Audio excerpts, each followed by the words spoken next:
जब नई महिला चेयरमैन कंपनी में अचानक ऊपर से टपक कर आई तो मेरे कलीग ने मुझसे मजाक करते हुए कहा, सुना है नई महिला चेयरमैन का फिगर बहुत परफेक्ट है, पता नहीं उनका बिहेवियर थोड़ा सॉफ्ट और जेंटल है या नहीं। मैं बस जवाब देने ही वाला था कि तभी लिफ्ट से बाहर आते उस पर्सन पर मेरी नजर पड़ी जिसे सबने बीच में घेर रखा था। आखिर वह यहाँ क्यों है? सच में किस्मत ही खराब है। मेरी लाइफ इतनी मुश्किल क्यों है? बड़ी अमीर फैमिली की लड़की अचानक ऊपर से टपक कर चेयरमैन बन गई और वह कोई और नहीं बल्कि 4 साल पहले की मेरी एक्स गर्लफ्रेंड है। वह सीधे चेयरमैन ऑफिस के अंदर चली गई। हम तीनों ने एक दूसरे को देखा और मजबूरी में उनके पीछे पीछे चल दिए। हुआ ऑन दिखने में काफी टॉल, एलिगेंट और रॉयल लग रही थी। सिर्फ मैं ही जानता था कि इस वुमन का एक ऐसा साइड भी है जिसे कोई नहीं जानता। मैं हुआ अन हूँ। अब से मैं फ्यूचर में शिनोन ग्रुप के जनरल मैनेजर की पोजीशन संभालूंगी और हम साथ मिलकर काम करेंगे। मेरी बस एक ही रिक्वायरमेंट है, गाड़ी से आगे दौड़ने की कोशिश मत करना, यानी ओवर स्मार्ट मत बनना। जी बिल्कुल हुआ बॉस। अपना इंट्रोडक्शन दीजिए। पहले आप बोलिए। हेलो हुआ बॉस, मेरा नाम कियाओ चेन है। मेरी डेली वर्क रिस्पॉन्सिबिलिटी चेयरमैन के पूरे शेड्यूल को मैनेज करना है जिसमें ऑफिशियल टूर भी शामिल है। हेलो हुआ बॉस, मैं फेंग जेंग हूँ। आधे घंटे बाद तीनों लोग चेयरमैन ऑफिस से बाहर आ गए। मैं बिल्कुल खोया खोया सा था। ये जुनहाओ ने मुझे कई बार आवाज दी, तब जाकर मैं होश में आया। चेन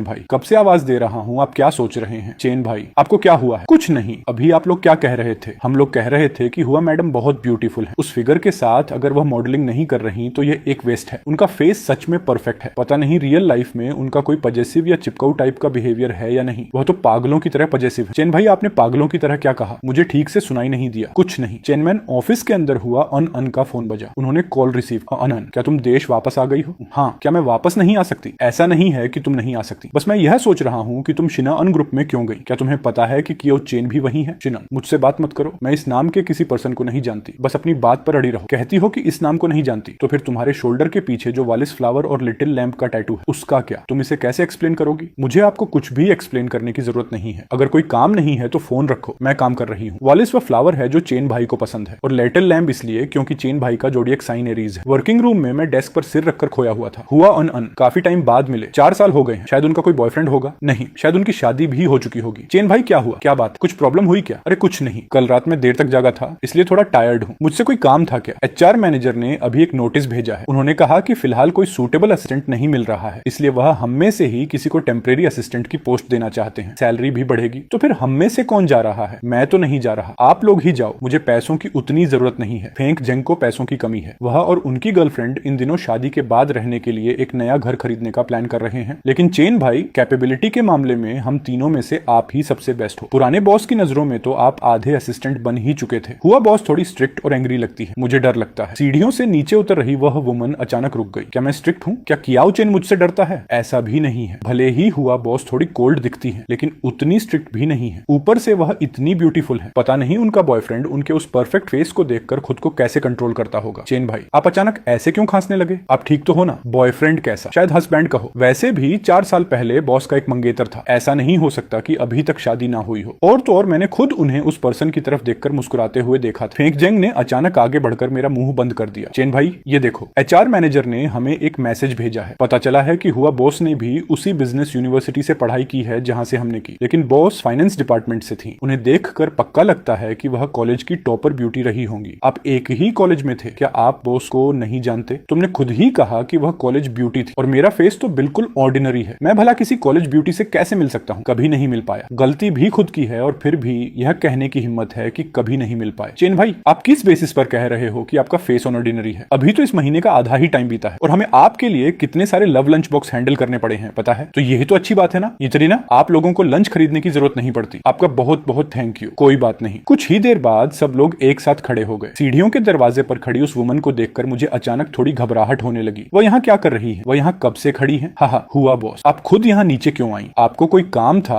तो आप इंटरनल फोन का यूज कर सकती थी। मैं बस असिस्टेंट का रूम देखने नीचे आई थी। हुआनन ने चारों तरफ अपनी आंखें घुमाई। उनका मूड अब थोड़ा ठीक लग रहा था। शायद एचआर डिपार्टमेंट ने आप लोगों को इन्फॉर्म कर दिया होगा। मुझे एक टेम्परेरी असिस्टेंट की जरूरत है। आप तीनों का रेज्यूमे और पिछले 2 साल का वर्क प्रोफाइल मैंने अच्छे से देख लिया है। ये जुनहाओ, आपका काम क्लाइंट्स के साथ काफी ज्यादा रहता है। आप अपना काम कियाओ चेन को हैंड ओवर कर दीजिए। शेड्यूल मैनेज करने के अलावा जो बाकी काम वह कर रहे थे अब से आप संभालेंगे। कल से कियाओ चेन टेम्परेरी तौर पर जनरल मैनेजर के असिस्टेंट की पोजीशन संभालेंगे। ये जुनहाओ ने सिर हिलाया। फेंग जेंग को भी कोई ऑब्जेक्शन नहीं था। हुआ बॉस, मैं जनरल मैनेजर के असिस्टेंट की पोस्ट के लिए सूटेबल नहीं हूँ। इससे पहले जुनहाओ अक्सर जनरल मैनेजर के असिस्टेंट के साथ मिलकर काम करते थे। वह मुझसे ज्यादा परफेक्ट है। आप चेयरमैन हैं या मैं चेयरमैन हूँ? हुआ अनन ने मेरी तरफ 2 बार देखा और फिर मुड़कर लिफ्ट की तरफ चली गई। ये पागल इंसान चेयरमैन है तो क्या खुद को बहुत बड़ी चीज समझती है? मैं नहीं जाना चाहता। हे भगवान, अब मैं क्या करूं? चेन भाई, आपका चेहरा ऐसा क्यों लग रहा है जैसे आपको फांसी की सजा मिलने वाली है? सैलरी भी अच्छी है और प्रमोशन भी मिल रहा है। आप खुश नहीं हो क्या? खुश नहीं हूं, मैं नहीं जाना चाहता। जुनहाओ फेंक भाई, प्लीज कोई रास्ता निकालो और मेरी हेल्प करो। वह चेयरमैन है, हम भला क्या कर सकते हैं? आप रिलैक्स रहो। हुआ बॉस उस पुराने क्रूज बॉस की तरह बिल्कुल नहीं है जो काम का प्रेशर डालते थे। आप वहां जाकर ऐश करोगे। 1 घंटे बाद मैं चेयरमैन के ऑफिस गया। भले ही मुझे पता था कि अब मेरे और उनके बीच कोई चांस नहीं है, फिर भी जब मैंने उनकी वो कोल्ड टोन सुनी तो मेरे दिल में दर्द हुआ। मैंने अपने इमोशंस को कंट्रोल किया, अपने चेहरे पर एक फेक प्रोफेशनल स्माइल बनाई और दरवाजा खोलकर अंदर चला गया। हुआ ओनन अपनी डेस्क पर बैठी थी। उनकी लंबी उंगलियां कीबोर्ड पर तेजी से चल रही थी। उन्होंने अपना सिर बिल्कुल नहीं उठाया, लेकिन जब मैं ग्लास डोर के बाहर खड़ा था तभी से उन्होंने उस परछाई को देख लिया था। वह परछाई जिसे वह अपनी पूरी लाइफ में कभी नहीं भूल सकती थी। हुआ बॉस, मैंने पहले कभी असिस्टेंट का काम नहीं किया है। क्या आपको इस ट्रांसफर से कोई प्रॉब्लम है? नहीं, मुझे बस ऐसा लगता है। आपको ऐसा लगता है? आप किस हैसियत से ऐसा फील कर रहे हैं? मेरे चेहरे की स्माइल गायब हो गई। सही बात है, मैं किस हैसियत से कुछ कहूं? अब वह मेरी बॉस, अगर काम नहीं करना तो मैं HR डिपार्टमेंट जा सकता हूं। इस्तीफा दे दो। उनका यह अजनबी बिहेवियर ऐसा था जैसे हम दोनों सच में पहले से एक दूसरे को जानते ही ना हो। मैं भला इस्तीफा क्यों दूं? इतनी मुश्किल से तो मैं आगे बढ़ा हूं। इंटर्नशिप की 6,000 की सैलरी से बढ़कर अब महीने के 18,000 मिलते हैं, साथ ही साल के एंड में 60,000 का बोनस भी। किस बेसिस पर वह मुझसे इस्तीफा मांग रही है? हुआ बॉस, मेरा एक सवाल है, क्या इस पोजीशन चेंज की वजह से मेरी सैलरी में कोई बदलाव होगा? फिलहाल आपकी मंथली सैलरी कितनी है? 18,000। मैंने एक परफेक्ट एम्प्लॉय वाली स्माइल बनाए रखी। उनकी उंगलियां डेस्क पर धीरे से थपथपाई। 18,000? ये तो कुछ ज्यादा ही है। मेरे चेहरे की स्माइल अब पूरी तरह गायब होने ही वाली थी। हुआ बॉस, आपके कहने का क्या मतलब है? मुझे याद है कि शिन उनके HR डिपार्टमेंट का एक रूल है कि ट्रांसफर के समय 1 महीने का प्रोबेशन पीरियड होता है, और क्योंकि ये प्रोबेशन है इसलिए सैलरी भी प्रोबेशन पीरियड के हिसाब से ही कैलकुलेट की जाएगी। मैं अब उनकी बात समझ गया था। इसका मतलब था कि मैं उनका जनरल मैनेजर असिस्टेंट भी बनूं और मेरी सैलरी भी प्रोबेशन पीरियड के हिसाब से कम कर दी जाए। मैं थोड़ा मुस्कुराया। तो फिर हुआ बॉस, मुझे बताइए कि असिस्टेंट की प्रोबेशन सैलरी कितनी होती है? हुआनन ने डेस्क पर रखे इंटरनल फोन का बटन दबाया। जनरल मैनेजर असिस्टेंट की प्रोबेशन सैलरी कितनी है? 1,000। ठीक है, मुझे पता चल गया। उन्होंने फोन कट कर दिया। उनकी आवाज में जरा सी भी नरमी नहीं थी। सुन लिया ना असिस्टेंट चेन, क्या अब भी कोई प्रॉब्लम है? मैंने अपना ID कार्ड उतार कर रख दिया। कोई प्रॉब्लम नहीं है, मैं रिजाइन करता हूँ। जैसे ही मैं मुड़कर जाने लगा तभी पीछे से एक बहुत ही शांत आवाज आई। अगर मुझे ठीक से याद है तो असिस्टेंट चेन का लेबर कॉन्ट्रैक्ट पिछले साल ही रिन्यू हुआ था। जनरल मैनेजर के असिस्टेंट का काम कंपनी के बहुत से कोर डॉक्यूमेंट्स से जुड़ा होता है। अगर आप रिजाइन करना चाहते हैं तो आपको 30 दिन पहले नोटिस देना होगा। साथ ही लीगल डिपार्टमेंट के साथ मिलकर पूरे काम का हैंडओवर और इन्वेस्टिगेशन पूरा करना होगा। अगर आप ऐसा नहीं करते हैं तो इसे कॉन्ट्रैक्ट का वायलेशन माना जाएगा और आपको कंपनी को 24 महीने की सैलरी का कॉम्पनसेशन देना होगा। असिस्टेंट चेन की करंट मंथली सैलरी के हिसाब से यह टोटल 4,32,000 युआन बनता है, लेकिन क्योंकि असिस्टेंट चेन ने पिछले 4 सालों से कंपनी में काफी हार्ड वर्क किया है, इसलिए आप सिर्फ 4,30,000 दे दीजिए। कंपनी छोड़ने से पहले यह अमाउंट कंपनी के अकाउंट में ट्रांसफर कर देना। कॉम्पनसेशन, लेबर कॉन्ट्रैक्ट में तो ऐसे किसी कॉम्पनसेशन का कोई रूल नहीं था। हुआ बॉस, क्या मुझे आपके सामने 90 डिग्री झुककर थैंक यू कहना चाहिए क्योंकि आपने मेरे 2,000 युआन कम कर दिए? बाकी एम्प्लॉइज के लिए ऐसा कोई रूल नहीं है, लेकिन आपके लिए जरूर है। मुख्य किरदार यानी कियाओ चेन ने अपने मन में सोचा कि मैं अब समझ गया हूं। उसने कहा कि वह बॉस यानी हुआ अन जानबूझकर ऐसा कर रही है। उसने कहा कि वह जानबूझकर उसे परेशान कर रही है। उसने कहा कि कंपनी एम्प्लॉय से इस तरह गलत तरीके से कॉम्पनसेशन मांग रही है। उसने सोचा कि वह इसकी कंप्लेन अथॉरिटी से कर सकता है। तभी हुआ अनन अपनी जगह से ऐसे खड़ी हो गई जैसे कुछ हुआ ही ना हो। उसने कहा कि तुम चाहो तो कंप्लेन कर सकते हो, और वह मुड़कर जाने लगी। उसने कहा कि बिजनेस वर्ल्ड बहुत छोटा है, और उसने असिस्टेंट चेन से कहा कि वह अपना प्रोफेशन चेंज करने के लिए मेंटली रेडी रहे। कियाओ चेन ने सोचा कि अब वह और बर्दाश्त नहीं कर सकता। उसने गुस्से में कहा कि हुआ ओनन, तुम मुझे इस तरह दबाकर क्या साबित करना चाहती हो? हुआ अनन ने उससे कहा कि तुम मुझसे रिक्वेस्ट करो तो मैं तुम्हारे इस्तीफे को एक्सेप्ट करने के बारे में सोच सकती हूँ। कियाओ चेन ने अपने मन में कहा कि ऐसा कभी नहीं होगा। उसने अपना ID कार्ड वहीं फेंक दिया, कांच के दरवाजे को जोर से खींचा और बगल के असिस्टेंट ऑफिस में जाकर दरवाजा बंद कर लिया। उसका गुस्सा और इमोशंस अब कंट्रोल से बाहर हो चुके थे। उसने अपने मन में कहा कि 4 साल पहले मैंने तुम्हें छोड़ दिया था, अब तुम मुझसे और क्या चाहती हो? तुम मुझे और कितना परेशान करोगी? अपने दिल का गुस्सा निकालने के बाद उसने कंप्यूटर पर अपना रेजिग्नेशन लेटर टाइप किया और HR मैनेजर की ईमेल ID पर सेंड कर दिया। लेकिन 1 मिनट से भी कम समय में हुआ अन ने उसे रिजेक्ट कर दिया। तभी HR मैनेजर ने उसे कॉल किया। HR मैनेजर ने उससे पूछा कि चेन भाई, क्या आप सच में रिजाइन कर रहे हैं? HR मैनेजर ने पूछा कि क्या आप नए सैलरी पैकेज से खुश नहीं हैं? HR मैनेजर ने उससे कहा कि आपने कंपनी में 4 साल काम किया है और आपकी कैपेबिलिटी बहुत अच्छी है। HR मैनेजर ने कहा कि मैं जानता हूं कि जनरल मैनेजर असिस्टेंट की पोस्ट के लिए 26,000 की सैलरी थोड़ी कम है, लेकिन क्वार्टरली बोनस और ईयरली बोनस मिलाकर यह काफी अच्छी अमाउंट हो जाएगी। कियाओ चेन बिल्कुल हैरान रह गया और उसने मन में सोचा कि मुझे कुछ समझ नहीं आ रहा। उसने HR manager mister mister chain से पूछा कि आपके कहने का क्या मतलब है। एचआर मैनेजर ने उससे पूछा कि क्या आपने ईमेल नहीं देखा। एचआर मैनेजर ने बताया कि हुआ बॉस ने अभी अभी असिस्टेंट डिपार्टमेंट के लोगों की सैलरी बढ़ाई है, जिसमें आपकी सैलरी में पूरे 8,000 की बढ़ोतरी हुई है। कियाओ चेन ने तुरंत 5 मिनट पहले आया हुआ ईमेल चेक किया। उसने देखा कि उसमें साफ लिखा था कि इस महीने से उसकी सैलरी बढ़ा दी गई है। उसने सोचा कि इसका मतलब हुआ अन ने उसकी सैलरी कम नहीं की थी। एचआर मैनेजर ने फोन पर कहा, चेन भाई।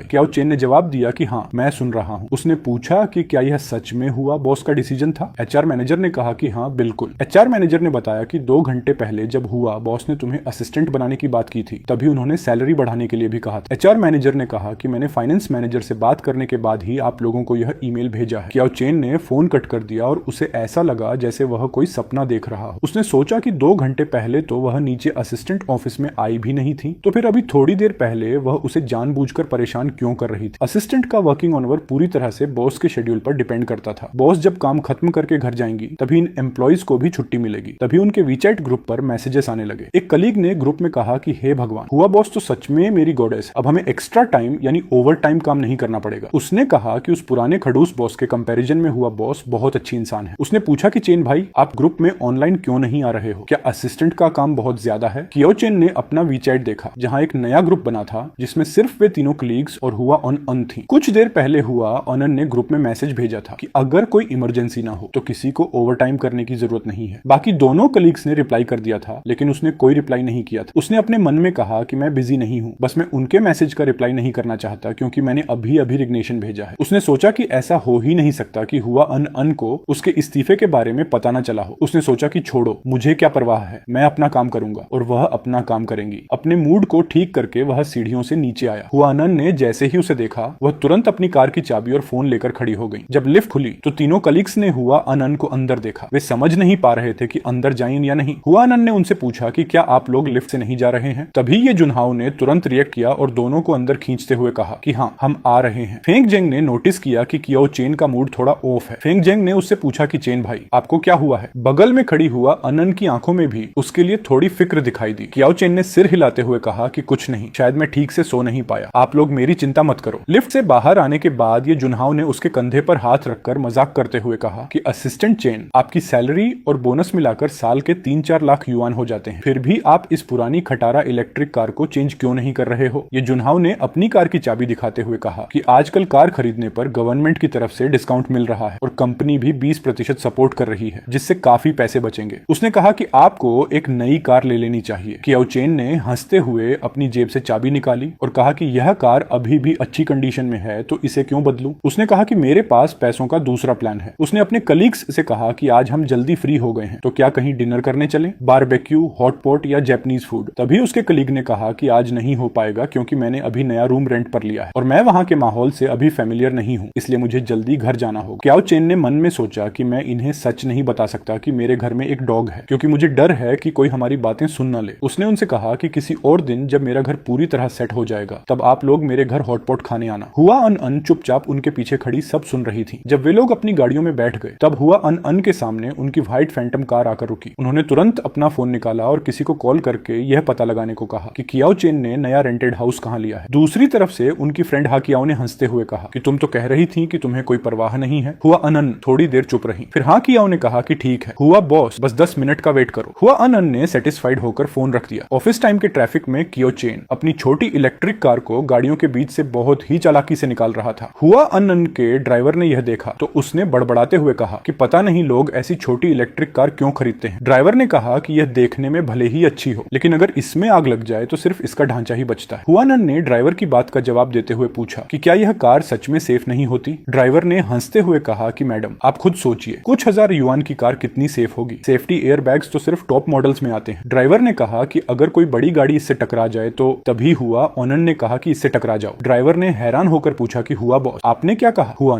एन ने फिर से कहा कि इस गाड़ी को पीछे से टक्कर मार दो। ड्राइवर ने अपनी आंखें बंद की और जोर से एक्सीलेटर दबा दिया। टक्कर होने के बाद भी कियाओ चेन की इलेक्ट्रिक कार को कुछ खास नहीं हुआ। हुआ अनन को भी इस टक्कर से कोई झटका नहीं लगा। वह अपनी सीट पर वैसे ही बैठी रही, लेकिन उन्होंने देखा कि आगे वाली कार काफी जोर से हिल गई थी। हुआ अनन ने ड्राइवर से कहा कि तुम थोड़ा धीरे नहीं कर सकते थे, अगर उसे चोट लग जाती तो? ड्राइवर ने दुखी होकर कहा कि मैडम, ये तो सरासर नाइंसाफी है। उसने कहा कि मेरी स्पीड बिल्कुल भी तेज नहीं थी और मैंने एक्सीलेटर भी जोर से नहीं दबाया था। जब रोल्स रॉयस फैंटम ने उस छोटी इलेक्ट्रिक कार को पीछे से हिट किया तो आसपास के लोग उस इलेक्ट्रिक कार वाले की किस्मत पर जलने लगे कि उसे अमीर इंसान से क्लेम मिलेगा। लेकिन कियाओ चेन, जिसकी कार को टक्कर मारी गई थी, वह बिल्कुल ब्लैंक हो चुका था। उसने मन में सोचा कि जब मैंने स्टार्टिंग में गाड़ी चलाना सीखा था तब अक्सर मैं ही दूसरों की गाड़ी को हिट करता था, लेकिन आज किसी ने मुझे पीछे से हिट कर दिया है, वह भी एक रोल्स रॉयस ने। उसने रियर व्यू मिरर में देखा और डरते हुए सोचा कि हे भगवान, कहीं यह मुझसे ही रिपेयरिंग के पैसे न मांग ले। उसने सोचा कि अब मेरे अच्छे दिन खत्म हो गए हैं और ऊपर वाला मुझे बर्बाद करना चाहता है। ऐसा सोचकर उसने तुरंत अपना वीचैट बैलेंस चेक किया। उसने देखा कि उसके अकाउंट में 58,300 युआन थे। उसने सोचा कि शायद इतने पैसे कॉम्पनसेशन के लिए काफी होंगे। उसने दुखी होकर सोचा कि यह मेरी लाइफ की आखिरी सेविंग है और इसके अलावा मेरे पास एक फुटी कौड़ी भी नहीं है। तभी उसकी कार के ग्लास पर किसी ने नॉक किया। वह बहुत नर्वस हो गया और उसकी दिल की धड़कनें तेज हो गईं। उसने एक गहरी सांस ली और ग्लास नीचे किया। सामने एक नॉर्मल दिखने वाला मिडिल एज्ड आदमी खड़ा था, जिसने स्माइल करते हुए उससे कहा कि मुझे माफ कर दीजिए भाई, मैं टाइम पर ब्रेक नहीं लगा पाया। ड्राइवर ने उससे पूछा कि क्या आप नीचे आकर अपनी कार का डैमेज चेक कर सकते हैं, हम पूरा हर्जाना भुगतने के लिए तैयार हैं। कियाओ चेन ने सोचा कि जब सामने वाला खुद इतनी अच्छी तरह बात कर रहा है तो मुझे भी नीचे जाना चाहिए। उसने कहा कि ठीक है, मैं अपनी सीट बेल्ट हटाता हूँ। वह ड्राइवर के साथ कार के पीछे गया। जब उसने अपनी कार का पिछला हिस्सा देखा तो उसके सामने अंधेरा छा गया। उसने मन में सोचा कि मैं अपने आने वाले मुश्किल दिनों को इमेजिन कर सकता हूँ। उसने ड्राइवर से पूछा कि क्या आप सच में पूरा कॉम्पनसेशन देंगे, क्या मुझे कोई पैसा नहीं देना पड़ेगा। ड्राइवर ने कहा कि हाँ बिल्कुल। ड्राइवर ने उससे पूछा कि आप बताइए कि हम इस मामले को कैसे सेटल करें। कार के अंदर बैठी हुआ अनन ने सोचा कि मुझे इसे एक नई कार गिफ्ट करनी चाहिए। उसने ड्राइवर से मन ही मन कहा कि तुम थोड़े समझदार नहीं बन सकते, उसे परेशान मत करो। कियाओ चेन ने अपनी कार के उस हिस्से को छुआ जहां से पेंट हट गया था। उसका दिल रो रहा था, फिर भी उसने पोलाइटली कहा कि इसकी कोई जरूरत नहीं है। उसने कहा कि आपकी कार का डैमेज तो मेरी कार से भी ज्यादा है, इसलिए मुझे कोई कॉम्पनसेशन नहीं चाहिए, मैं खुद इसे ठीक करवा लूंगा। तभी हुआ अनन कार से बाहर आई। ड्राइवर सीधे खड़े होकर उन्हें रिपोर्ट करने लगा कि मैडम, इन सर ने कहा है कि इन्हें हमसे कोई कॉम्पनसेशन नहीं चाहिए। हुआ अनन ने ड्राइवर को गुस्से से देखा, जिससे ड्राइवर तुरंत चुप हो गया। फिर उन्होंने कियाओ चेन से कहा कि मुझे बहुत अफसोस है, मेरे ड्राइवर की स्पीड बहुत तेज थी, हमारी तरफ से आपको पूरा कॉम्पनसेशन दिया जाएगा। ड्राइवर यह सुनकर हैरान रह गया और उसने मन ही मन सोचा कि क्या यह मेरी गलती है, क्या मैडम ने खुद मुझे हिट करने के लिए नहीं कहा था, अब सारा ब्लेम मेरे सिर पर क्यों डाला जा रहा है, क्या यहाँ कोई कानून नहीं है। उस जानी पहचानी आवाज को सुनकर कियाओ चेन हैरान रह गया और उसने कहा, हुआ बॉस। हुआ अनन ने बहुत ही कोल्ड टोन में कहा कि आप खुद एक नई कार खरीदकर उसका बिल कंपनी में सबमिट कर दीजिए, या फिर कंपनी खुद आपको एक कार खरीद कर दे देगी। आप इन दोनों में से कोई एक ऑप्शन चुन लीजिए। कियाओ चेन ने मना करते हुए कहा कि इसकी कोई जरूरत नहीं है, मेरी कार अभी भी बिल्कुल ठीक चल रही है। उसने कहा कि मुझे कार बदलने की कोई जरूरत नहीं है, मैं ठीक हूँ हुआ बॉस। हुआ अनन कुछ सेकंड के लिए चुप रही और फिर उन्होंने कहा कि कल सुबह मेरे ऑफिस आना। उन्होंने मन में सोचा कि अगर मैं इसे खुद कार खरीदने को कहूंगी तो यह फिर से ऐसी ही कोई सेम कार खरीद लाएगा। कियाओ चेन ने फिर से कहा कि हुआ बॉस, सच में इसकी कोई जरूरत नहीं है, बस थोड़ा सा पेंट ही तो निकला है। उसने कहा कि यह कार चलाने में बहुत कंफर्टेबल और यूजफुल है। हुआ अनन ने उसकी बात को धीरे से रिपीट करते हुए कहा, यूजफुल। कियाओ चेन उनके इस बिहेवियर को समझ नहीं पा रहा था। उसने कहा कि मैं झूठ नहीं बोल रहा हूँ, यह कार सच में बहुत। वह अपनी बात पूरी भी नहीं कर पाया था कि हुआ अनन ने कुछ ऐसा किया जिससे वह डर गया। उसने चिल्लाते हुए कहा कि अरे आप यह क्या कर रही हैं। उसने देखा कि हुआ अनन अपनी कार में बैठी और उन्होंने कार को रिवर्स गियर में डाल दिया। वह उनका इरादा समझ गया और तुरंत कार के आगे खड़े होकर चिल्लाया कि हुआ अनन, क्या तुम पागल हो गई हो, तुरंत रुक जाओ। आसपास के लोग यह देखकर हैरान थे कि इस आदमी में इतनी हिम्मत है कि वह सीधे हुआ बॉस का नाम ले रहा है। कार की विंडो नीचे हुई और हुआ अनन ने अपना सिर बाहर निकाला। उन्होंने ड्राइवर से कहा कि इस आदमी को यहाँ से हटाओ। ड्राइवर ने मन में कहा कि बॉस की बात न मानने की हिम्मत मुझ में नहीं है। ड्राइवर ने कियाओ चेन से कहा कि सर मुझे माफ कर दीजिएगा। तभी एक जोर की आवाज हुई। कियाओ चेन का मुंह खुला का खुला रह गया जब उसने देखा कि उसकी इलेक्ट्रिक कार पूरी तरह क्रैश होकर उसके सामने गिर चुकी थी और ड्राइवर ने उसे पकड़ रखा था। उसने गुस्से में हुआ अनन से पूछा कि हुआ अनन, क्या तुम बीमार हो, तुम इतनी फ्री हो कि तुमने जानबूझकर मेरी कार को पूरी तरह बर्बाद कर दिया। हुआ अनन ने अपनी रोल्स रॉयस की खराब हालत की तरफ देखा भी नहीं, जबकि बगल में खड़ा ड्राइवर अपनी कार के डैमेज को देखकर दिल ही दिल में रो रहा था। मुख्य किरदार यानी कियाओ चेन ने बहुत हैरान होकर अपने मन में कहा कि वह रोल्स रॉयस फैंटम तो एक ग्लोबल लिमिटेड एडिशन कार है। उसने सोचा कि तुम जैसे अमीर लोग पैसे के घमंड में इतने अंधे क्यों हो जाते हो। उसने सोचा कि वह रोल्स रॉयस फैंटम कार थी और तुमने उसे हिट करने के लिए कहा तो उसने सीधे हिट कर दिया। तभी हुआ अनन अपनी कार से नीचे उतरी। वह उसके पास आई और उन्होंने उससे कहा कि कल सुबह मेरे ऑफिस आ जाना। उन्होंने ड्राइवर से कहा कि इसके पास से कार की चाबी ले लो, लेकिन कियाओ चेन ने उनकी बात को पूरी तरह इग्नोर कर दिया, जैसे उसने कुछ सुना ही ना हो, और उसने अपना फोन निकालकर सीधे इंश्योरेंस कंपनी को कॉल लगा दिया। ये देखकर कि वह वहां से नहीं जा रहा है, हुआ अनन अपनी उस कार के बोनेट पर टेक लगाकर खड़ी हो गई, जो आगे से काफी डैमेज हो चुकी थी। उनका यह अंदाज देखकर ऐसा लग रहा था जैसे वह आज उसके साथ वहीं जीने मरने का फैसला करके आई हो। तभी उनका ड्राइवर मिस्टर शू हुआ अनन के पास आया और उसने बहुत ही संभल कर उनसे पूछा कि हुआ बॉस, क्या हमें इंश्योरेंस कंपनी को कॉल करने की जरूरत है? हुआन अन ने गुस्से में कहा कि इंश्योरेंस कंपनी को कॉल क्यों करना? उन्होंने कहा कि क्या मैं इस टूटी हुई कार का कॉम्पनसेशन भी नहीं दे सकती? ड्राइवर मिस्टर शू ने उस कार के पूरी तरह डैमेज हो चुके अगले हिस्से को देखा जिस पर वह बैठी थी। उसने पूछा कि मैडम, लेकिन आपकी इस कार का क्या होगा? हुआ अन ने क्यू चेन की तरफ देखा जो सड़क के किनारे खड़ा होकर फोन पर बात कर रहा था, और उन्होंने गुस्से में ड्राइवर से कहा कि अगर यह ठीक नहीं हो सकती तो इसे कबाड़ में फेंक दो। ड्राइवर मिस्टर शू ने राहत की सांस ली और मन में कहा कि बहुत अच्छा हुआ, कम से कम मुझे तो नौकरी से नहीं निकाला जा रहा है, क्योंकि वह ऑफिस छूटने का पीक ट्रैफिक टाइम था। इसलिए इंश्योरेंस कंपनी के एजेंट को आने में करीब 1.5 घंटा लग गया। उस पलटी हुई छोटी इलेक्ट्रिक कार और रोल्स रॉयस फैंटम की हालत को देखकर इंश्योरेंस एजेंट काफी डर गया और उसने कियाओ चेन से पूछा कि मिस्टर कियाओ, क्या आप सच में श्योर हैं कि इस मैडम ने ही आपकी कार को हिट किया है? एजेंट ने पूछा कि कहीं ऐसा तो नहीं कि आपकी कार खुद ही पलट गई हो। हुआ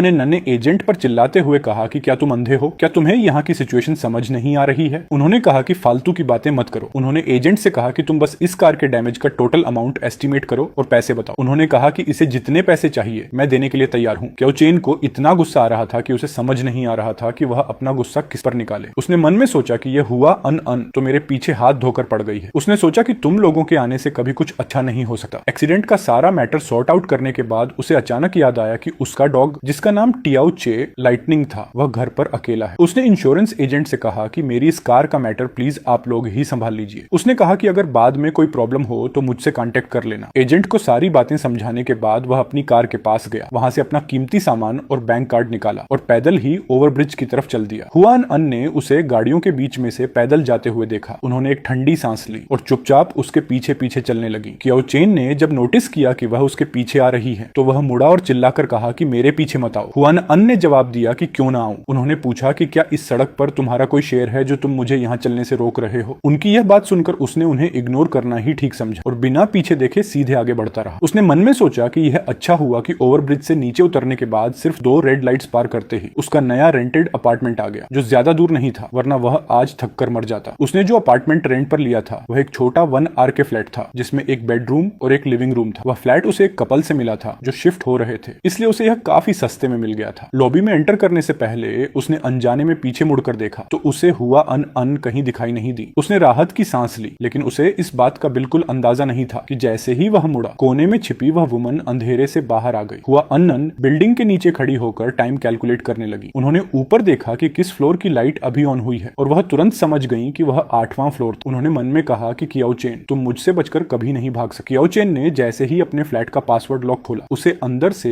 एक बहुत ही उदास और रोने जैसी आवाज सुनाई दी। उसने तुरंत आगे बढ़कर उसे अपनी बाहों में उठा लिया। उसने प्यार से कहा कि टियाओ चे, देखो तुम्हारे पापा घर वापस आ गए हैं। उसने कहा कि यह सब तुम्हारी मम्मी की वजह से हुआ, यानी उस खड़ूस और बुरी औरत की वजह से, जिसकी वजह से पापा को घर आने में इतनी देर हो गई। टियाओ चे कोरगी ब्रीड का छोटा डॉग। उसने उसे तब पालना शुरू किया था जब वह और हुआ अन रिलेशनशिप में थे। जब उनका ब्रेकअप हुआ तब हुआ अन का ध्यान भटकाकर वह चुपके से उस डॉग को अपने साथ घर ले आया था। उसने जल्दी से शावर लिया और टियाओ चे को नीचे वॉक पर ले जाने का प्लान बनाया ताकि साथ में अपने लिए डिनर भी खरीद सके। शायद काफी टाइम से घर में बंद रहने की वजह से टियाओ चे नीचे आते ही बहुत एक्साइटेड हो गया और यहाँ वहाँ तेजी से दौड़ने लगा। कियाओ चेन ने उसे खींचते हुए कहा कि टियाओ चे, थोड़ा धीरे दौड़ो, मैं तुमसे परेशान हो चुका हूँ। उसने थककर कहा कि इस छोटे से डॉग में इतनी एनर्जी कहाँ से आती है? पता नहीं मैं इसे वॉक पर लाया हूँ या यह मुझे वॉक पर लाया है। जब वह अपनी सोसाइटी के मेन गेट के पास पहुंचा तो उसी समय हुआ अनन अपने ड्राइवर की कार में बैठ रही थी। रियर व्यू मिरर से जब उनकी नजर उस जाने पहचाने चेहरे पर पड़ी तो उन्होंने ड्राइवर से तुरंत कार रोकने को कहा। कार रुकी और उन्होंने देखा कि कियाओ चेन अपने डॉग को खींचते हुए धीरे धीरे दौड़ रहा है। ये सीन देखकर हुआ अन को गुस्से में हंसी आ गई। उन्होंने मन ही मन कहा कि इस चोर ने न सिर्फ मेरा दिल चुराया बल्कि यह मेरा डॉग भी चुरा कर ले गया। उन्हें याद आया कि ब्रेकअप वाले दिन वह एक बार में बहुत ज्यादा ड्रिंक करके पूरी तरह होश खो चुकी थी। जब वह घर पहुंची तो उन्होंने देखा कि घर का दरवाजा खुला था और उनका डॉग वहां नहीं था। उन्हें लगा था कि डॉग खुद कहीं भाग गया है और उन्होंने उसे ढूंढने के लिए एक बहुत बड़ा इनाम भी रखा था, लेकिन वह कभी नहीं मिला। उन्हें अब समझ आया कि असली चोर कौन था। कियाओ चेन ने थककर कहा कि ओ मेरे छोटे मालिक, क्या तुम 1 सेकंड के लिए रुक सकते हो? उसने कहा कि मैं बहुत थक गया हूँ, क्योंकि उसे थोड़ी भूख भी लग रही थी और वह सड़क के उस पार जाकर वॉन्टन सूप खरीदना चाहता था। इसलिए उसने डॉग की बेल्ट को कसकर पकड़ा और धीरे धीरे सड़क पार करके दूसरी तरफ चला गया। हुआनन ने उन दोनों को एक रेस्टोरेंट के अंदर जाते हुए देखा और फिर ड्राइवर से कार आगे बढ़ाने को कहा। टियाओ चे को शायद कुछ फील हुआ। उसने अपना सिर पीछे घुमाया और जोर जोर से भौंकने लगा। कियाओ चेन ने भी उसी तरफ देखा जहां से एक ब्लैक कार दूर जा रही थी। उसने टियाओ चे को डांटते हुए कहा कि तुम किस पर भौंक रहे हो, शांत हो जाओ। डिनर करने के बाद उसे इंश्योरेंस कंपनी से एक मैसेज मैसेज मिला जिसमें लिखा था कि हुआ ऑन अन ने इस मैटर को आपस में पर्सनली सेटल करने की बात कही है और उन्होंने अपना फोन नंबर भी शेयर किया है। इसके अलावा इंश्योरेंस कॉन्ट्रैक्ट के रूल्स के मुताबिक कंपनी ने उसे कार के कॉम्पनसेशन के तौर पर 55,000 युआन ट्रांसफर कर दिए थे। उसने टियाओ चे को बेड के पास उसके छोटे से बास्केट में सुलाया और उसके पास बैठकर धीरे से बात करने लगा। उसने कहा कि टियाओ चे, मैं उस लड़की से पूरी तरह हार चुका हूँ। उसने कहा कि वह आज भी बिल्कुल नहीं बदली, वह आज भी उतनी ही इरिटेटिंग है। बात करते करते वह फर्श पर ही बैठ गया और उसके सिर को सहलाने लगा। उसने बहुत ही दुखी मन से कहा कि अब मैं क्या करूं टियाओ चे। उसने कहा कि मैं पूरी कोशिश कर रहा हूं कि उसके बारे में न सोचूं, लेकिन वह फिर से मेरी लाइफ में क्यों आ गई। उसने सोचा कि शायद उसकी शादी भी हो चुकी होगी। उस छोटे से डॉग ने अपने मालिक के उदास मूड को समझ लिया और उसने अपना सिर उसके हाथ पर रगड़ना शुरू कर दिया। टियाओ चेन ने मुस्कुराकर उससे पूछा कि टियाओ चे, तुम्हें तुम्हारा सगा पापा चाहिए या कोई सौतेला पापा। उसने कहा कि अगर तुम्हें सौतेला पापा चाहिए तो मैं तुम्हें तुम्हारी सगी मम्मी के पास वापस छोड़ाऊंगा। टियाओ चे ने धीरे से एक आवाज निकाली। उसने उसके सिर को थपथपाया, उसे वापस उसके बास्केट में सुलाया और खुद बेड पर चला गया। उसने अपना फोन ऑन किया और अपने एक दूसरे वीचैट अकाउंट को लॉग इन किया। उस अकाउंट की ब्लॉक लिस्ट में एक ऐसा पर्सन था जिसका नाम कंपनी के नए वर्किंग ग्रुप वाले नाम से बिल्कुल मैच करता था। उसने देखा कि हुआ ऑन अन ने आज तक अपना वीचैट अकाउंट चेंज नहीं किया था। उसने मन में सोचा कि क्या वह आज भी मेरा वेट कर रही है। ऐसा सोचते ही उसने न जाने क्या सोचकर उस नंबर को ब्लॉक लिस्ट से बाहर निकाल दिया, यानी अनब्लॉक कर दिया। दूसरी तरफ हुआ अन शावर लेकर अपना बाथरोब पहनकर सोफे पर बैठी थी। उनके एक हाथ में फोन था और दूसरे हाथ में रेड वाइन का ग्लास था। उनकी सहेली हाकियो ने फोन पर उनसे हंसते हुए कहा कि तुम तो कह रही थी कि तुम उससे अब प्यार नहीं करती, तो फिर तुम उसके घर का एड्रेस क्यों पता कर रही हो। उसने मजाक उड़ाते हुए पूछा कि क्या तुम आधी रात को उसका डॉग चुराने जा रही हो या उससे बदला लेने जा रही हो। उसने कहा कि सिर्फ एक ब्रेकअप ही तो हुआ था, इस हद तक जाने की क्या जरूरत है। तभी हुआ अनन ने अचानक बहुत ही सीरियस होकर अपनी सहेली से पूछा कि उसकी मम्मी की डेथ कब हुई थी। हाकियाओ ने थोड़ा सोचते हुए जवाब दिया कि शायद तुम दोनों के ब्रेकअप के ठीक 6 महीने बाद हुई थी। ये सुनकर हुआ अन ने अपना वीचैट ओपन किया और उनकी उंगलियां आदत के मुताबिक उस चैट पर चली गई जिसे उन्होंने सबसे ऊपर पिन करके रखा था। उस चैट में जो आखिरी मैसेज था वह 4 साल पहले उसी ब्रेकअप वाले दिन का था। हुआ अन ने रोते हुए मन में कहा कि चेन भाई, क्या तुम्हें अब मेरी कोई जरूरत नहीं है। उसने सोचा कि तुम तो छोड़ो, अब तो टियाओ चे को भी मेरी जरूरत नहीं रही क्या। उन्होंने ऊपर स्क्रॉल करके उन सैकड़ों मैसेजेस को देखा जिनमें से एक भी मैसेज पहले सेंड नहीं हुआ था। उन्होंने स्क्रीन पर अपनी उंगलियां चलाई और कुछ बटन्स दबाए और इस बार वह मैसेज सच में सेंड हो गया। हुआ अनन ने अपना वाइन ग्लास नीचे रखा और उस मैसेज को तुरंत अनसेंड यानी डिलीट करना चाहा, लेकिन तब तक बहुत देर हो चुकी थी और मैसेज अनसेंड नहीं हो सकता था। हारकर उन्होंने कंपनी के वर्किंग ग्रुप को ओपन किया और कियाओ चेन को वीचैट पर फ्रेंड रिक्वेस्ट सेंड कर दी, लेकिन कुछ मिनट वेट करने के बाद भी वहां से कोई रिस्पॉन्स नहीं आया। उन्होंने गुस्से में कहा कि ठीक है चेन भाई, तुम सच में बहुत ग्रेट हो, तुम बहुत आगे बढ़ गए हो। अगली सुबह अभी अलार्म भी नहीं बजा था कि कियाओ चेन को उसके डॉग ने चाट कर जगा दिया। उसने हड़बड़ाकर कहा कि देर हो गई, ऑफिस के लिए लेट हो गया टियाओ चे। उसने डॉग को अपनी बाहों में लिया, उसके सिर को सहलाया और अपना फोन चेक किया तो देखा कि कोई अनरीड मैसेज आया हुआ है। वह उस मैसेज को ओपन करने ही वाला था कि उसके हाथ से फोन छूट गया और सीधे डॉग के सिर पर जा गिरा। टियाओ चे दर्द के मारे जोर से चिल्लाया। उसने तुरंत उसे गले लगाकर प्यार किया और फिर से फोन उठाकर मैसेज देखने लगा। उसने देखा कि जिस पर्सन को उसने कल रात ब्लॉक लिस्ट से बाहर निकाला था उसी ने उसे मैसेज भेजा था कि तुमने मेरा डॉग चुराया है। यह देखकर उसने तुरंत अपने डॉग का मुंह पकड़ा और झूठा गुस्सा दिखाते हुए कहा कि टियाओ चे, क्या तुमने चुपके से अपनी मम्मी को बता दिया कि तुम अपने पापा के पास हो। उसने पूछा कि सच सच बताओ, क्या पापा तुम्हारे साथ अच्छा बिहेव नहीं करते। टियाओ चे का मुंह दबा हुआ था और वह बिल्कुल मासूम बनकर देख रहा था जैसे असली विक्टिम वही हो। उसने उसके मैसेज का कोई रिप्लाई नहीं किया। वह उसे फिर से ब्लॉक लिस्ट में डालना चाहता था, लेकिन उसे लगा कि ऐसा करने से उसकी चोरी पकड़ी जाएगी और यह बहुत अजीब लगेगा। उसने सोचा कि छोड़ो, मैं अपना पुराना वीचैट अकाउंट ही वापस लॉग इन कर लेता हूँ। अकाउंट चेंज करने के बाद उसने देखा कि उसे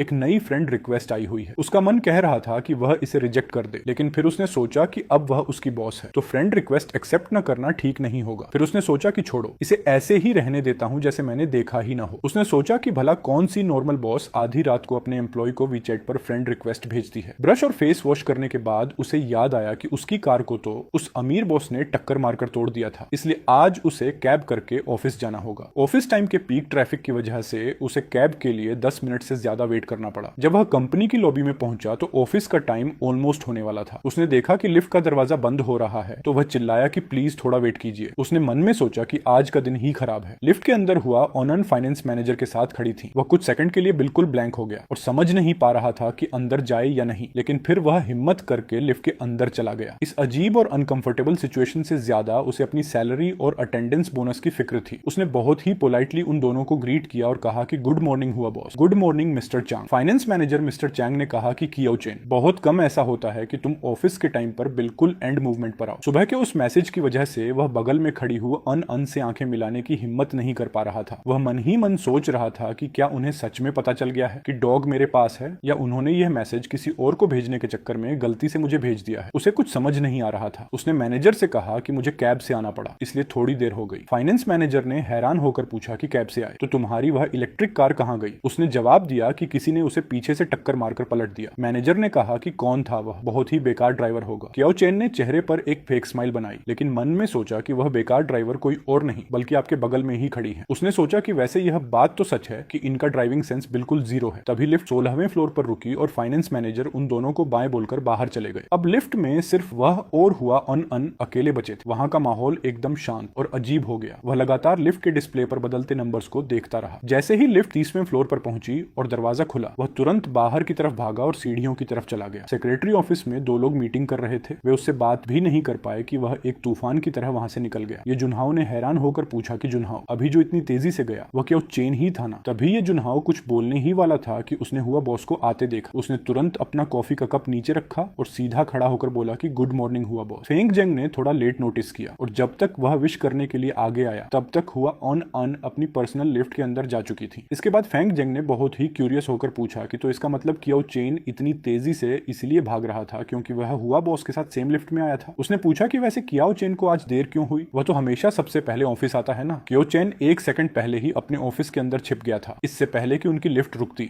हुओनन ने उसे भागते हुए देख लिया था। जनरल मैनेजर असिस्टेंट के ऑफिस का कांच का दरवाजा थोड़ा हिल रहा था, जिसे देखकर उनके चेहरे पर एक हल्की सी स्माइल आ गई। उन्होंने मन में उसे डरपोक कहा और सोचा कि कियाओ चेन, इतने टाइम बाद मिलने पर भी तुम्हारा कलेजा उतना ही छोटा है। उन्होंने सोचा कि सिर्फ एक लिफ्ट में साथ आने से तुम इतना डर गए। क्या मैं सच में इतनी डरावनी दिखती हूँ? तभी कियाओ चेन ने जल्दी से अपना लैपटॉप उठाया और बगल के ऑफिस के दरवाजे के पास गया। वह नॉक करने के लिए अपना हाथ आगे बढ़ा ही रहा था कि हुआ अन ने खुद दरवाजा खोल दिया, जिससे दरवाजा सीधे उसके फेस पर लगते लगते बचा। उन्होंने बहुत ही मजाकिया अंदाज में उसकी तरफ देखा। उसने कहा कि हुआ बॉस, मीटिंग का टाइम हो गया है। उन्होंने पूछा कि क्या बात है असिस्टेंट चेन, क्या तुम्हारे मन में मेरे लिए कोई गुस्सा या शिकायत है? उसने उनके इस मजाक को इग्नोर किया और सिर्फ अपना हाथ आगे बढ़ा दिया। हुआनन ने उसका यह एक्शन देखा और धीरे से हंसते हुए पूछा कि यह क्या है? तुम मुझसे पैसे मांग रहे हो या कार मांग रहे हो? उसने कहा कि मैं थोड़ी देर में तुम्हें तुम्हारी कार की चाबी दे दूंगी। उसने उन्हें गुस्से से देखा और वहां से सीधे आगे बढ़ गया। उन्होंने उसे जाते हुए देखा और मन में सोचा कि कियाओ चेन, तुम एक परफेक्ट एक्स बॉयफ्रेंड के रूल्स को बिल्कुल फॉलो नहीं कर रहे हो। एक परफेक्ट एक्स बॉयफ्रेंड को तो ऐसा बिहेव करना चाहिए जैसे वह दुनिया में है ही नहीं। उन्होंने सोचा कि तुम बार बार मेरे सामने आकर मुझे टेस्ट क्यों कर रहे हो? तुम्हारा इरादा क्या है? मीटिंग रूम में जनरल मैनेजर असिस्टेंट होने के नाते वह पूरी मीटिंग को लीड कर रहा था। भले ही वह मन से यह बात एक्सेप्ट नहीं करना चाहता था, लेकिन काम के मामले में हुआ अन सच में बहुत सीरियस और अट्रैक्टिव लगती थी। जब मीटिंग खत्म हुई और उसका ध्यान वापस आया तो उसने देखा कि मीटिंग रूम से सब लोग जा चुके थे। ये जुनहाओ और फेंग जेंग भी अपना लैपटॉप और डॉक्यूमेंट्स समेट रहे थे और उन्होंने उसे एक ऐसी लुक दी जैसे कह रहे हों कि भाई अब भगवान ही तुम्हें बचाए। जैसे ही उसने अपना लैपटॉप बंद किया और खड़े होने लगा, किसी ने उसके कंधे पर हाथ थपथपाया। हुआ अन ने उससे कहा कि यह मीटिंग 2 घंटे तक चली और असिस्टेंट चेन ने पूरे 1.5 घंटे सिर्फ मुझे ही देखा है। उन्होंने पूछा कि क्या तुम्हारे मन में मुझे लेकर कोई गलत थॉट्स चल रहे हैं? वह थोड़ा नर्वस हो गया और उनकी नजरों से बचने की कोशिश करने लगा, लेकिन वह उनके सामने कमजोर नहीं दिखना चाहता था। इसलिए उसने पलटकर जवाब दिया कि आप ये फालतू की अफवाहें फैलाना बंद कीजिए। उसने पूछा कि आपको कैसे पता कि मैं आपको ही देख रहा था? क्या इसका मतलब यह है कि हुआ बॉस के मन में भी मुझे लेकर कोई थॉट्स चल रहे हैं? हुआ ऑनन जोर से हंस पड़ी और उन्होंने बात को घुमाते हुए पूछा कि असिस्टेंट चेन, क्या तुम्हें कल रात मेरा भेजा हुआ मैसेज मिला था? उसने तुरंत कहा कि नहीं, मुझे कोई मैसेज नहीं मिला। हुआ अन ने हैरान होने का नाटक करते हुए कहा कि अरे, तुमने इतनी तेजी से जवाब दे दिया। उन्होंने पूछा कि क्या बात है असिस्टेंट चेन, क्या तुम्हारे मन में कोई चोर है? उन्होंने सीधे पूछा कि तो फिर मेरे डॉग को चुराने का जो मैटर है उसके बारे में तुम्हारा क्या कहना है? उनकी इस बात से वह अंदर से पूरी तरह डर गया, लेकिन उसने ऊपर से अनजान बनने का नाटक करते हुए कहा कि हुआ बॉस, बात करने के लिए आपके पास कोई प्रूफ होना चाहिए। उसने कहा कि मैं और आप कोई बहुत क्लोज तो है नहीं, तो फिर जिस दिन आपका डॉग खोया था उसके बेसिस पर आप यह कैसे कह सकती हैं कि उसे मैंने ही चुराया है? हुआ अनन ने देखा कि वह अपनी बात पर अड्डा हुआ है और सच मानने को तैयार नहीं है, तो उनके चेहरे की स्माइल और गहरी हो गई। वह धीरे धीरे उसके और करीब आने लगी। वह एक कदम आगे बढ़ती और वह एक कदम पीछे हट जाती। इस तरह उन्होंने उसे मीटिंग रूम के कोने में लाकर खड़ा कर दिया, जहाँ से पीछे हटने का कोई रास्ता नहीं था। उसने घबराकर पूछा कि आखिर आप चाहती क्या हैं? हुआ अन ने कहा कि मेरा डॉग खो गया था, ये सच है, लेकिन उन्होंने कहा कि मैंने यह तो कभी नहीं कहा कि उसे तुमने ही चुराया है। फिर उन्होंने उसके बिल्कुल पास आकर कहा कि और जहां तक बात है कि हम दोनों क्लोज नहीं हैं, तो फिर मुझे लाइफ में सबसे ज्यादा क्या पसंद है? ये बात असिस्टेंट चेन से बेहतर और कौन जान सकता है? उन्होंने पूछा कि क्या इसके बाद भी तुम कहोगे कि हम क्लोज नहीं हैं? कियाओ चेन ने खुद को संभालते हुए जवाब दिया कि हुआ बॉस को सबसे ज्यादा क्या पसंद है, यह बात मुझसे बेहतर शायद आपके हस्बैंड जानते होंगे। उसने कहा कि मुझे तो बस यह पता है कि मेरी गर्लफ्रेंड को सबसे ज्यादा क्या पसंद था। कियाओ चेन ने हुआ अन से कहा कि अगर अब कोई काम नहीं है तो प्लीज आप सामने से हट जाइए, मुझे अभी और भी काम करना है। हुआ अन ने गुस्से में कहा कि कियाओ चेन, तुम एक बार फिर से बोलो कि तुमने किस लड़की के बारे में बात की। उसने पलटकर जवाब दिया कि हुआ बॉस, मैं अभी काफी यंग हूँ, लेकिन क्या आपके कान अभी से कमजोर हो गए हैं? उसने कहा कि मैं जियांगचेंग हॉस्पिटल के ईएनटी डिपार्टमेंट के हेड को जानता हूँ, अगर आप कहें तो मैं आपके लिए किसी डॉक्टर से चेकअप का अपॉइंटमेंट बुक करवा सकता हूँ। हुआ अनन ने गुस्से में चिल्लाकर कहा कि तुम तुरंत यहाँ से दफा हो जाओ। ये सुनते ही वह बहुत तेजी से वहां से पीछे हट गया। उन्होंने गुस्से में एक ठंडी सांस ली और वापस अपने केबिन में चली गई। वहीं दूसरी तरफ चेयरमैन के ऑफिस के अंदर उनकी सहेली हा कियाओ सोफे पर लेटी हुई फोन में गेम खेल रही थी। गेम में हारने की वजह से वह चिल्लाई कि शिट यार, तुम लोग पागल हो क्या? इस टाइम पर अगर तुम आगे नहीं बढ़ोगे तो भला कब बढ़ोगे? उसने कहा कि मैं तुम लोगों से तंग आ चुकी हूँ, तुम सब के सब पागल हो। हा कियाओ ने गुस्से में गेम बंद किया और फोन को सोफे पर फेंक दिया। जैसे ही उसने अपना सिर ऊपर उठाया, उसने देखा कि हुआ अन बहुत ही उदास और गुस्से वाले चेहरे के साथ अंदर आई और उन्होंने दरवाजे को जोर से बंद कर दिया। अंदर आते ही हुआ अन की नजर हा कियाओ के पैरों पर पड़ी जो टेबल पर रखे हुए थे। उन्होंने इरिटेट होकर कहा कि अपने पैर नीचे करो। अपनी सहेली का ये उखड़ा हुआ मूड देखकर हा कियाओ सब समझ गई और उसने मजाक उड़ाते हुए पूछा कि क्या तुम्हारे उस एक्स बॉयफ्रेंड ने तुम्हें फिर से गुस्से से लाल कर दिया है? हुआ अन ने बात को दबाते हुए कहा कि अगर तुम्हें तमीज से बात करना नहीं आता तो अपना मुंह बंद रखो, मेरे दिल में उस पर्सन के लिए अब कोई जगह नहीं है। हा कियाओ ने हंसते हुए कहा कि अच्छा, तुम्हें पता है ना कि मैं किसकी बात कर रही हूँ? उसने कहा कि अन इस बात को एक्सेप्ट कर लो कि तुम आज भी उससे प्यार करती हो। उसने कहा कि भले ही तुम दोनों के ब्रेकअप को 4 साल हो गए हैं, लेकिन तुम आज भी उसे भूल नहीं पाई हो। हुआ अन ने गुस्से में कहा कि यह क्या बकवास है कि मैं आज भी उससे प्यार करती हूँ। उन्होंने कहा कि हाँ कियाओ, क्या तुम दिन में सपने देख रही हो? मुझे लगता है कि तुम पूरी तरह पागल हो चुकी हो। हाँ कियाओ को उनकी इस बात पर गुस्सा नहीं आया। वह सोफे पर आराम से बैठ गई और बहुत ही रिलैक्स होकर बोली कि मैं तुम्हें बस एक बात याद दिलाना चाहती हूँ। उसने कहा कि तुम्हारी लाइफ में न तो कोई बॉयफ्रेंड है और ऊपर से तुम्हारा डॉग भी खो चुका है। तुम सच में बहुत बेचारी हो हमारी ग्रेट जनरल मैनेजर मैडम। हुआ अन का हाथ जिससे वह पेन पकड़े हुई थी वह 1 सेकंड के लिए रुक गया। फिर उन्होंने अपना फोन निकाला और स्क्रीन पर कुछ टाइप किया। उन्होंने हाँ कियाओ से कहा कि मुझे वह चोर मिल गया है जिसने मेरा डॉग चुराया था। हाँ कियाओ ने हैरान होकर कहा कि ओ शिट, तुम सच में बहुत ग्रेट हो। उसने कहा कि टियाओचे को खोए हुए 4 साल हो गए और तुमने फिर भी उसे ढूंढ निकाला। उसने पूछा कि तुम्हें तुम्हारा डॉग मिला है या वह चोर मिला है? हुआ अन ने एक एक शब्द पर जोर देते हुए कहा कि मुझे वह डॉग और चोर दोनों एक साथ मिल गए हैं। ऐसा कहते ही उन्होंने टेबल पर रखे हुए इंटरनल फोन को उठाया और एक नंबर डायल किया। इस समय कियाओ चेन बगल के ऑफिस में अपनी बॉस के शेड्यूल को मैनेज कर रहा था। तभी उसकी टेबल पर रखा इंटरनल फोन बज उठा। हुआ अन ने फोन पर कहा कि कियाओ चेन, 2 कप कॉफी बनाकर मेरे केबिन में लेकर आओ। उसने फोन पर जवाब दिया कि मेरी बात सुनिए, कॉफी बनाना मेरी वर्क रिस्पॉन्सिबिलिटी में नहीं आता है। उसने कहा कि कॉफी बनाने का काम तो फेंक जेंग का है ना, तो आपने मुझे क्यों कहा? हुआ अन उसका यह जवाब सुनकर हैरान रह गई और उन्होंने गुस्से में कहा कि अगर तुम कॉफी नहीं बनाओगे तो क्या मैं खुद बनाऊंगी? उन्होंने कहा कि फालतू की बातें बंद करो और जल्दी से अपना काम करो। उसने हार मानकर कहा कि जी हुआ बॉस, मैं अभी लाता हूँ। हुआ अन के बात करने के इस रूड और स्ट्रिक्ट अंदाज को देखकर हाँ कियाओ के मुंह में जो लॉलीपॉप थी वह उसे बिल्कुल खांसने लगी। उसने हुआ अन की तरफ अपना थम्स अप किया और कहा कि बहुत बढ़िया हुआ बॉस, तुम्हारी इतनी हिम्मत कि तुम अपने एक्स बॉयफ्रेंड से स्टोन में बात कर रही हो। हुआ अन ने कहा कि मैं उसकी बॉस, तो मैं उससे स्टोन में बात क्यों नहीं कर सकती? फिर उन्होंने पूछा कि क्या आज तुम बहुत फ्री हो जो अब तक यहाँ से गई नहीं? हाँ। कियाओ ने हैरान होकर पूछा कि क्या तुमने अभी अभी 2 कप कॉफी का ऑर्डर नहीं दिया था? उसने कहा कि मैं यहाँ इतनी देर से बैठी हूँ तो क्या मैं 1 कप कॉफी पीने की भी हकदार नहीं हूँ? उसने पूछा कि क्या तुम्हारी यही मेहमान नवाजी है? हुआ अन ने कहा कि क्या मैं अकेले 2 कप कॉफी नहीं पी सकती? मुझे कॉफी पीना पसंद है तो इसमें क्या प्रॉब्लम है? हाँ कियाओ ने हंसते हुए कहा कि ठीक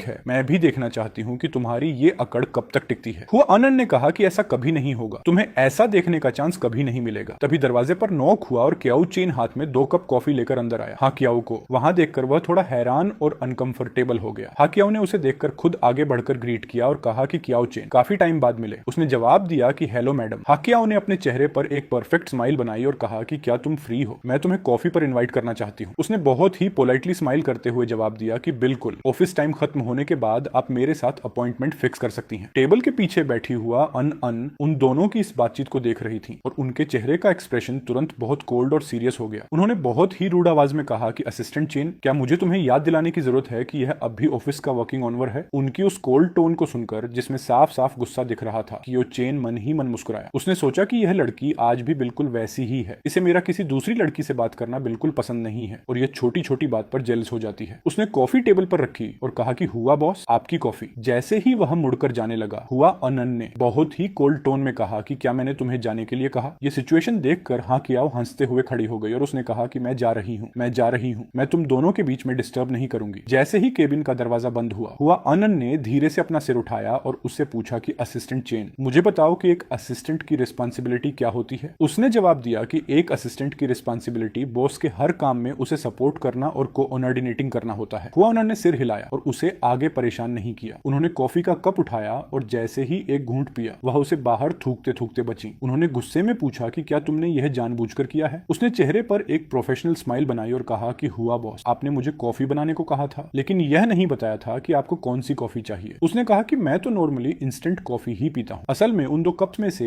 एक कप इंस्टेंट कॉफी का नहीं था। उसे हुआ अनन की पुरानी आदत पता थी, इसलिए उसने जानबूझकर इंस्टेंट कॉफी वाला कप उनकी तरफ रखा था। उसने मन में सोचा कि इनके साथ ऐसा मजाक चल सकता है, लेकिन किसी क्लाइंट के साथ मैं ऐसा करने की हिम्मत कभी नहीं करता। हुआ अनन के पास उसकी इस बात का कोई जवाब नहीं था। उन्होंने मन में सोच लिया कि अब से कियाओ चेन अगर आसमान की कसम भी खाकर कुछ कहेगा तो भी वह उसकी बात पर कभी भरोसा नहीं करेंगी। ये छोटा सा मजाक खत्म होने के बाद वह वापस अपने काम के मोड में आ गया और उसने आज का शेड्यूल रिपोर्ट करना शुरू किया। हुआ नन ने उसकी बात सुनी और अपनी जेब से एक कार की चाबी निकालकर टेबल पर रख दी। उन्होंने उससे कहा कि यह तुम्हारी कार का कॉम्पनसेशन है। उसने मना करते हुए कहा कि इसकी कोई जरूरत नहीं है हुआ बॉस। उसने कहा कि मेरी उस कार की कीमत इस नई कार के सिर्फ एक टायर के बराबर होगी। उसने कहा कि इंश्योरेंस कंपनी ने ऑलरेडी मुझे क्लेम दे दिया है, तो क्या आप मेरे मुंह पर पैसा फेंक कर मुझे दबाना चाहती हैं? उसने मन में सोचा कि यह लड़की बिल्कुल अपनी मम्मी जैसी है, दोनों का काम करने का स्टाइल सेम है। हुआ नन ने कहा कि मैंने तुम्हारी कार तोड़ी है तो तुम्हें एक नई कार देना मेरी रिस्पॉन्सिबिलिटी है। उन्होंने कहा कि अगर तुम चाहो तो कार की जगह कैश भी ले सकते हो। फिर उन्होंने बात को बदलते हुए पूछा कि वैसे असिस्टेंट चेन, तुमने अभी तक मेरी फ्रेंड रिक्वेस्ट एक्सेप्ट क्यों नहीं की? उन्होंने पूछा कि अगर मुझे कभी फ्री टाइम में तुमसे किसी जरूरी काम के लिए कांटेक्ट करना हो तो मैं कैसे करूंगी? उसने जवाब दिया कि आप कंपनी के ऑफिशियल इंटरनल वर्किंग ग्रुप के थ्रू मुझसे कांटेक्ट कर सकती हैं। ये सुनते ही उन्होंने बहुत ही शांत लेकिन सीरियस टोन में कहा कि तो अब तुम खुद सीधे मेरी फ्रेंड रिक्वेस्ट एक्सेप्ट कर रहे हो या मैं वर्किंग ग्रुप में तुम्हें सबके सामने टैग करके इसके बारे में पूछूं? उसने डरते हुए सोचा कि अच्छा होगा कि मैं खुद ही एक्सेप्ट कर लूं। उसने तुरंत अपनी जेब से फोन निकाला और उनके सामने ही रिक्वेस्ट एक्सेप्ट कर ली। उसने पूछा कि हुआ बॉस, क्या अब यह ठीक है? हुआ अनन ने सेटिस्फाइड होकर सिर हिलाया और कहा कि ठीक, अब तुम अपने काम पर जा सकते हो। उसने कहा कि यस हुआ बॉस। जैसे ही वह 2 कदम आगे बढ़ा, उन्हें अचानक कुछ याद आया और उन्होंने उसे पीछे से आवाज दी। उसने सोचा कि यह लड़की अब क्या नया ड्रामा करने वाली है? जो भी बात है वह एक बार में पूरी क्यों नहीं बताती? वह मुड़ा और अपनी फेक प्रोफेशनल स्माइल के साथ पूछा कि हुआ बॉस, क्या आपके पास मेरे लिए कोई और काम है? उन्होंने उससे पूछा कि क्या तुम्हारे पास सिर्फ एक ही फोन नंबर है? उसका दिल तेजी से धड़कने लगा और उसने सिर हिलाकर कहा कि हाँ, सिर्फ एक ही है। यह सुनकर हुआ अनन ने अपना आपा खोते हुए उसे जाने का इशारा किया। उन्हें लग रहा था